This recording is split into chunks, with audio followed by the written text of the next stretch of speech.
नमस्कार दोस्तों, आज बात करेंगे भाग्य और कर्म की।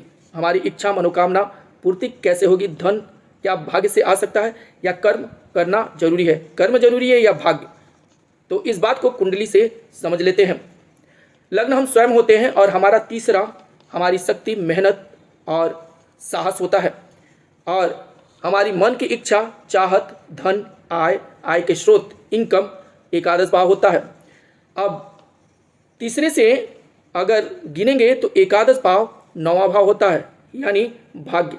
यानी जब तक आप मेहनत नहीं करेंगे, शक्ति नहीं लगाएंगे, साहस नहीं दिखाएंगे, तब तक आपको भाग्य का ये फल नहीं मिलेगा, यानी एकादश का फल नहीं मिलेगा। यानी मेहनत तो आपको करनी पड़ेगी, बिना मेहनत के नहीं हो सकता। वहीं एकादश से अगर आप गिनेंगे तो तीसरा भाव आपका लग्न होता है, यानी यहाँ भी मेहनत नहीं करेंगे और इस आय के क्षेत्र में मेहनत नहीं करेंगे तो आपके व्यक्तित्व का निखार नहीं आएगा।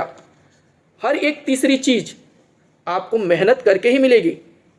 गिन लीजिएगा, तीसरा शक्ति, साहस और आपके ऊर्जा का केंद्र होता है। तो लग्न से तीसरा आपका मेहनत, तीसरे से तीसरा आपकी संतान की मेहनत, और पंचम से तीसरा पत्नी का मेहनत, और सप्तम से तीसरा उसका धार्मिक स्वभाव, धर्म, पूजा पाठ, और वहाँ से तीसरा आपका आय से तीसरा आपका व्यक्तित्व। यानी बिना मेहनत के ये नहीं चल सकता। अब बात करते हैं कर्म की। तो कर्म तो हर व्यक्ति कर रहा है, हर एक आदमी कर्म कर रहा है, लेकिन वो काम हम कैसे करें? वो कैसे काम मिल सकता है जो हमारी लाभ को बढ़ावे, हमारी उन्नति को बढ़ावे, हमारे वैभव को बढ़ावे, हमारे नाम को बढ़ावे? वो कैसे मिलेगा?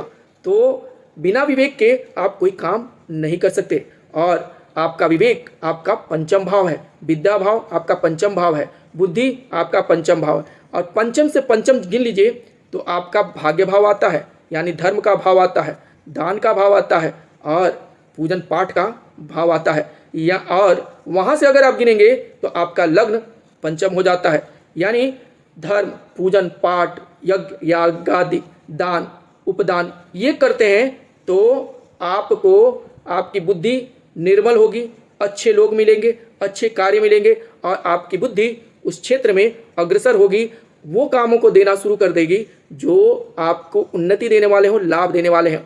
वहीं आपके संतान से भी पंचम आपका भाग्य है, यानी संतान की वृद्धि भी करने वाली ये आपका भाग्य हो जाएगा। यानी कर्म और भाग्य एक दूसरे से जुड़े होते हैं। बिना कर्म के भाग्य नहीं हो सकता, बिना भाग्य के कर्म नहीं हो सकता। कर्म अच्छे